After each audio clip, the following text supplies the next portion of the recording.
News just coming in, Air India has decided to crack the whip. A complaint has now been filed against Shiv Sena MP. In fact, 2 FIRs have been registered against the Shiv Sena MP Gaikwad. Now, the victim, Sukumar, he's filed one complaint against Ravindra Gaikwad, and the Air India has filed a separate complaint against the Shiv Sena MP. And that's not all. Air India is to create a no-fly list, and this Shiv Sena MP's name could figure on that no-fly list for assaulting an Air India staffer.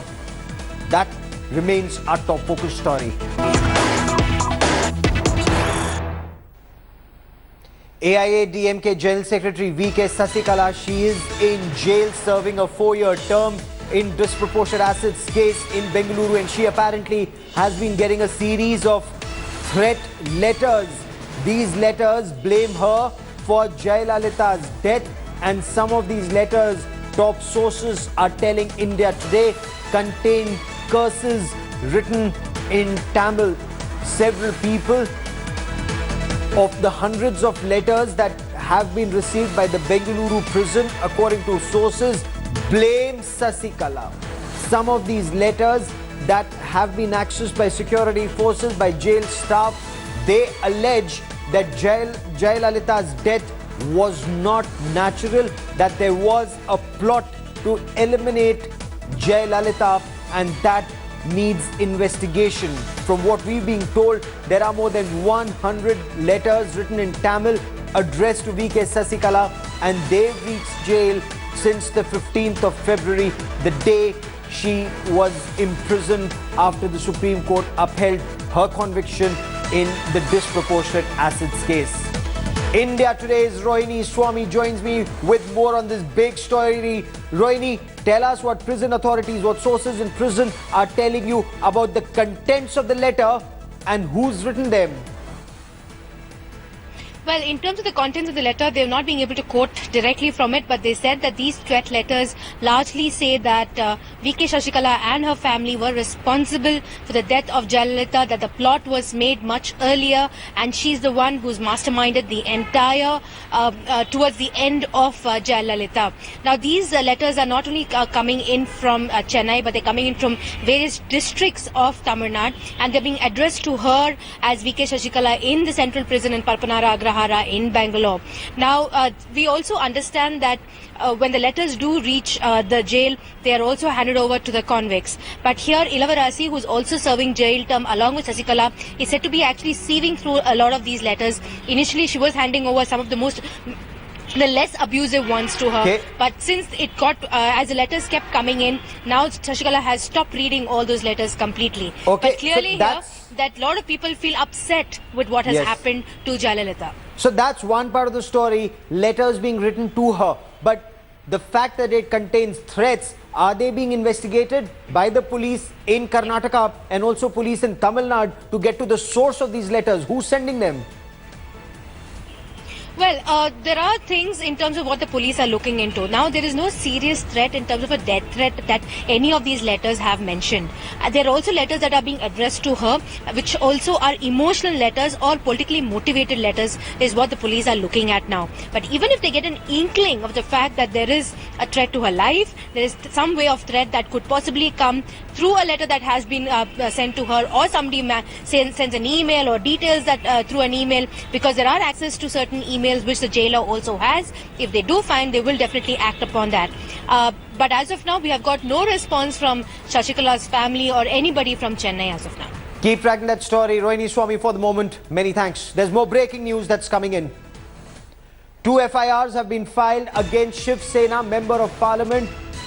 One of the FIRs has been filed by the victim himself, Sukumar. Now, he, in his complaint against Ravindra Gaikwad, has alleged he was assaulted. This is something that Gaikwad himself has conceded, and it's shocking the way Gaikwad said, not once, not twice, but repeatedly, more than 20 times, he hit Sukumar with his sandals. But that's not the only complaint. Air India is also filing a separate complaint. They're also creating a no-fly list, and this Shiv Sena MP's name could figure on that no-fly list. But before I get you more on that story, let's listen in to the Air India employee, Sukumar. They are saying that the complaint is so weak. We can still see this. Mr. Kumar, would you like to talk? No, I wouldn't like to. Sir फिर भी लेकिन जिस तरह का behaviour आपके साथ हुआ नहीं, मेरे को कोई डर नहीं है। मेरे को कोई डर नहीं। लेकिन जिस तरह का बिहेवियर आपके साथ हुआ sir, sir what do you have to say? No, I don't have to say anything because the person should realize what he has done. That's all. But he's not realizing that's the issue. So do you think he will be punished? Why should I say something? Sir, but अरे छोड़ो कर दिया बस कुछ नहीं चाहते sir लेकिन आपके साथ इस तरह का बिहेव किया सर आगे भी हो सकता है सर किसी और एम्प्लॉय के साथ ऐसा That we will see later. Thank you sir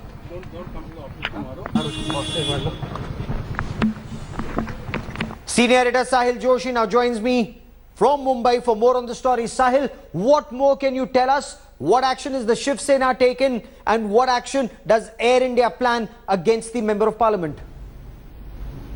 See, first of all, Air India has already initiated an action and they have already registered 2 FIRs. One of the FIR is basically filed by the Air India employee for assaulting him. The second FIR is basically to hold the flight against deliberately holding the flight which was supposed to go to Goa.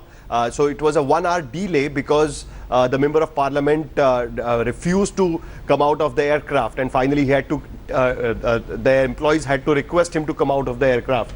Now what Air India is saying is basically he was holding a business class ticket, but the aircraft which he was flying was an all economy flight. So because of that there was no business class seat there in that particular flight, and that is the reason why they couldn't give him a business class seat.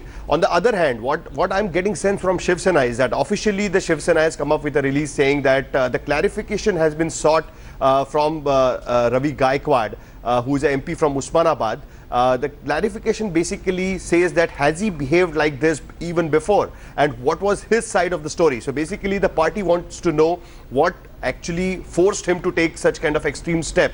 The party definitely says that they do not support the violence, but we know the history of Shiv Sena, and we know what even if they say that they don't support the violence, they have taken such kind of methods even before. Okay. And violence is nothing new for Shiv Sena or the people from Shiv Sena. We had seen in the past that even in the Maharashtra Sadan. Yes, what is extremely disappointing in this case is the brazen manner in which the Member of Parliament, a lawmaker, is brazen about being a lawbreaker. He says, yes, I beat him up. I beat him up with my sandal, not once, not twice, but 25 times. And the man he's talking about is a 61-year-old man.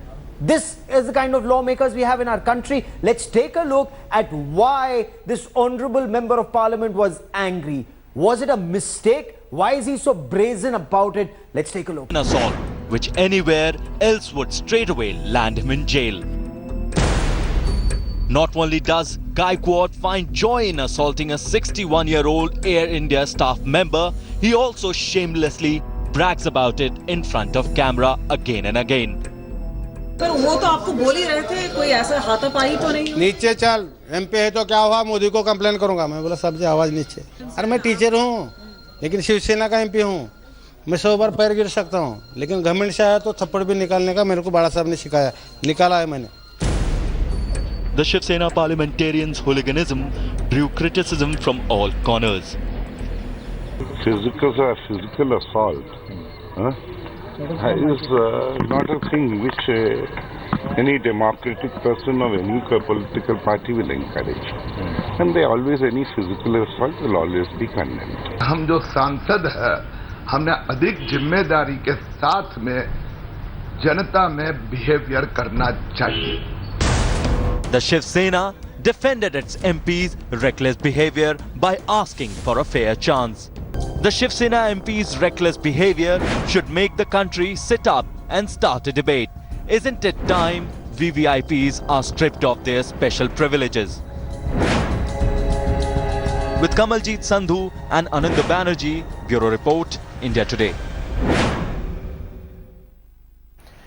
On the occasion of the 78th Pakistan Resolution Day, Pakistan spoke of terror. Pakistan spoke of sympathizing with anti-India forces in our country. It really appears to be a rather dysfunctional state, obsessed with Kashmir. But India clearly refusing to play ball. India snubbed every attempt by Pakistan to rake up Kashmir. What is worse for Pakistan, fissures within Pakistan coming out in the open.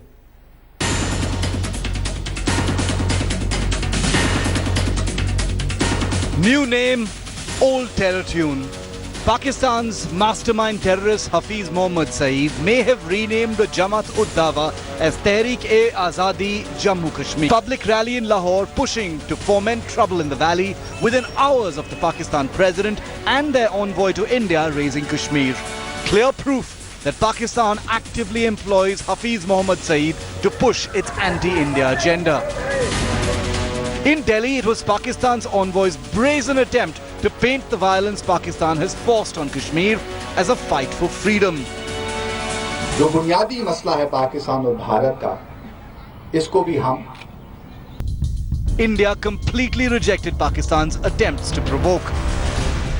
Pakistan के नाजायज कब्जे वाले जम्मू कश्मीर के हिस्से को, भले ही वो पाक अधिकृत जम्मू कश्मीर है, भले ही वो गिलगित बाल्टिस्तान है, किस प्रकार उसे पाकिस्तान के कब्जे से मुक्त करा करके भारतीय गणराज्य का हिस्सा बना करके जम्मू कश्मीर को उसके ओरिजिनल स्वरूप में फिर से बहाल करना, इसके अतिरिक्त और कोई विषय नहीं. Terrorists on the streets, rebellion, anarchy. Disintegration is staring Pakistan straight in the face. But instead of addressing the real issues, Pakistan continues to obsess over Kashmir, laying the groundwork for its own doom. 78th Pakistan Resolution Day, a possible moment for introspection for a nation. And in the Kashmir Valley, India beta Asya Andarabi, she was back to her dirty tricks. This time, she used little Kashmiri children in the valley to push her anti-India agenda forward. She draped her office in Srinagar with Pakistani flags. She handed down to these kids an attempt to poison. Look at the way she's poisoning their young minds. The question is, isn't it time that this PDP-BJP government in Kashmir take action against her?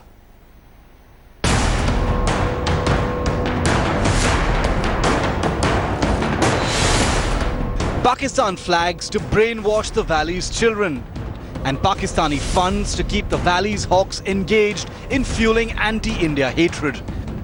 The 78th Pak Day was successfully put to use by Pakistan's leadership and its proxies to dare India on its own territory. Barred from attending celebrations at the Pak High Commission this time, separatist leader and Pakistan agent Asya Andarabi celebrated Pakistan Day in Srinagar itself. Pakistan flags adorned the office of the outfit, the Dukhtaran-e-Millat, and the hands of even little children. The inclusion of small children in the Pakistan Resolution Day celebrations by separatists shows the sinister plan of separatists to brainwash the next generation of Kashmiris and conceive yet more misguided youth who indulge in stone pelting and ruin their future. The most desperate show of support for Pakistan, all for funds. Maybe it's time India didn't stop its slapping cases on India betas and actually took some real action. With Shujaul Haq in Srinagar, Bureau Report, India Today.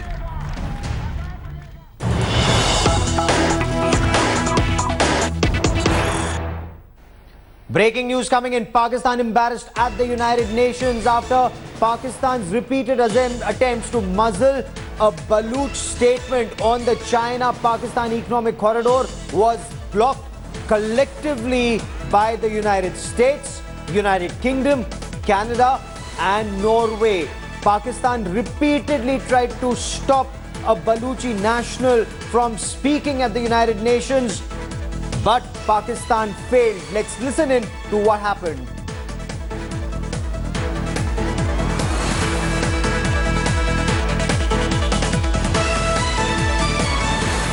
The CPEC is $54 billion, apparently promising development project which is proving to be a map of death and destruction for the Baloch people and Balochistan. Since the agreement between China and Pakistan in 2015, hundreds of thousands of Baloch people have been forcefully displaced from their hometowns along the CPEC route. 12,000 army personnel deployed on the security are basically paving the way for CPEC by massacring or displacing the local populace. I now want to shift focus to Uttar Pradesh, but not just to Uttar Pradesh. On India First, we'll talk about crimes against women across our country, from Uttar Pradesh to Karnataka. Is it time to have a nationwide anti-Romeo squads in place to rein in perverts? We've been reporting stories from Bengaluru. We've been reporting stories from elsewhere in the country. We're showing you images. Look at this image, a pervert caught on CCTV camera. Also images of bike-borne assaulters trying to molest women in Bengaluru. Now, in this image, you see this man. He's not only wearing women's undergarments, he's also wielding a knife and he's stealing their clothes, lurking at a women's hostel in Bengaluru. He's now been arrested, but the bigger question is, a time for an anti-Romeo, roadside Romeo force across the country. Now, author Amish Tripathi, well known for his representation and reinterpretation of Hindu epics, has supported a resolution of the Ram Mandir at Ayodhya. He said that there has to be a solution that's acceptable to all. He's also backed the Uttar Pradesh government's efforts to control eve teasing by launching anti-Romeo squads. Amish also said Indians need to be more sensitive towards cases of harassment in public places. I spoke to him earlier today. Let's listen in. In your book, you also show Devi Sita as a warrior princess. There is this issue in Uttar Pradesh just now about anti-Romeo squads. Again, I'm taking the issue a little on a tangent, but for protection of women, is this required at this point of time, women empowerment and also going after those who harass women? I think, there has been a misunderstanding of this, because from what I know, they're not vigilantes. They're actually police people who have been constituted into squads which will work towards, ensuring that women are not harassed.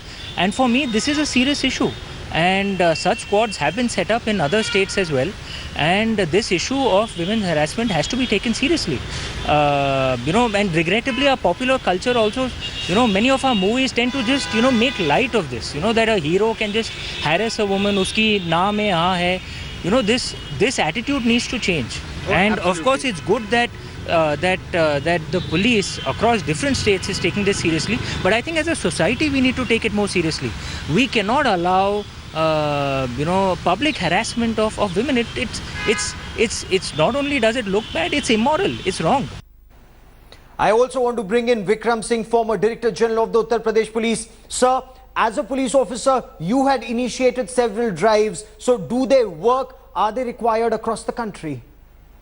Obviously, Mr. Gaurav Sawant, eve teasing has attained epidemic proportions in our country. It seems to be a pastime not only with teenagers, but middle-aged men and elderly men too. Therefore, this success story of UP needs to be replicated all across the country if we know what we can do and what we should do to protect our ladies and our women folk. Okay, so we need to bring in anti-Romeo force, and this is anti-Romeo squad. What is extremely important at this stage is to know that this is not a vigilante group. These are police personnel, both men and women. They're out there outside schools and colleges and malls to ensure women are not teased. But what are steps that need to be taken to ensure that they don't become a moral police? They don't harass those who are out, spending time with each other, young boys and girls, sir? This is obviously, like any measure, any weapon, any law, is liable to be misused. Therefore, it has to be with extreme caution, trained and mature police personnel who have a degree of sensitivity and a passion for public service. They should be trained. Profiling of the Romeos. It is not that anybody going with a woman is a Romeo, but a Romeo has to be profiled. How do you profile a Romeo? A person who has no business to stand outside a ladies' college or a place where he has no business to be. Long hair, one earring, kajal, obnoxious t-shirt, sleeveless. You can just not miss a person who looks a Romeo and behaves like one. As they say in the police, I don't like his face. The policemen have a sixth sense to identify, pinpoint and nab Romeos. Okay, this is an initiative that's required not just across Uttar Pradesh, but perhaps across the length and breadth of this country to ensure our streets are safe for women Also, the system needs to ensure there are no dark corners post sundown so that women feel safe outside their homes. For the moment, Mr. Vikram Singh, many thanks for joining me. We will continue to track developments on the story. That is all that I have for you on India First this evening. News and updates continue on India Today. Stay with us.